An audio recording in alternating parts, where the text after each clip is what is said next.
Hola chicos, buenos días. Hoy es miércoles el 13 de mayo de 2020 y aquí estamos en el documento de hoy. Miren, ustedes tienen que cumplir um, con un plan y compartirlo en tu video hoy usando este enlace de tips y tricks del College Board.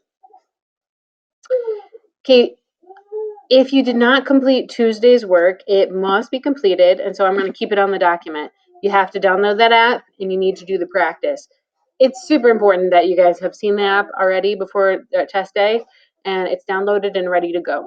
Okay, so tips and tricks. What do I want to see? Well, when you click on this link, AP has organized a bunch of stuff for you, and I'm going to have you do something specific with it today.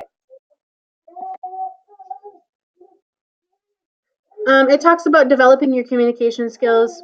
We did this a lot, engaging in conversations, expressing our ideas, interpreting a variety of things.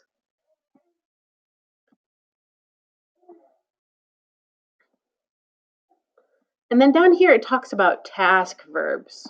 I think this is a really concrete way that you guys can prepare for the exam is by understanding the task verbs and preparing for how you could use a task verb in response. So when you ask for information, what specifically are you going to say? Like you could say it in many ways if you want to ask for information. Um, so you might say, tengo preguntas sobre. I have questions about. Or me gustaría saber más de. I would like to know more about. Or puede usted explicarme? Or just something along those lines. There's millions of different ways to ask for more information. So today, I want you to take out a piece of paper and I want you to choose at least between 5 and 8 of these different task things. I want you to plan some specific verbiage that you're going to use to complete those tasks. So, to compare, provide a description or explanation of similarities or differences. You'll definitely need to do that. What language are you going to use? You could say, en comparación.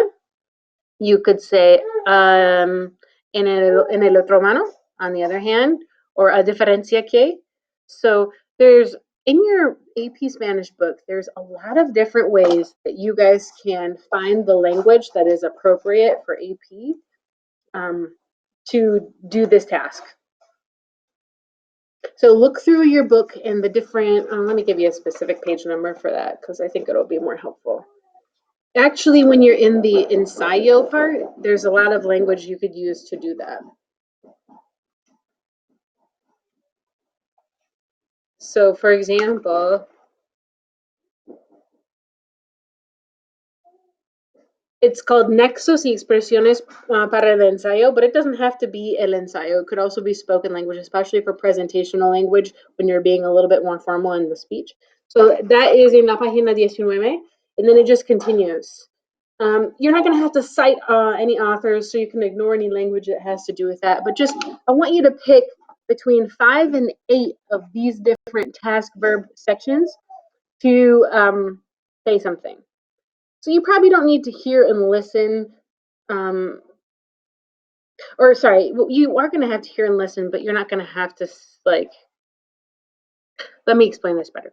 So when you're hearing and listening, you could say, lo que estoy escuchando es, or lo que entiendo es, what I hear is, or what I'm listening to is. That would be a way for you to speak and address the fact that you are hearing and listening to the author. Okay, identify, indicate. When you make a presentation, you need to plan. How are you going to start your speech?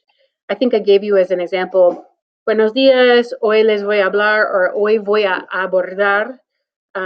So pick something specific and write it in your plan today.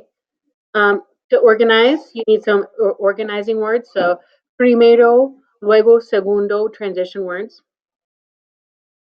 So to respond to prompts such as providing a greeting, what's your greeting going to be? Plan for both to and usted. How are you going to offer extra details? And so on. So just please read through this. And like I said, on a piece of paper, I want you to write down 5 to 8 of these bolded black words and then define some language. When you get that done today, pop into your video, hit the green button, and then share with the class what you think are going to be some good ways to use Spanish on your language exam.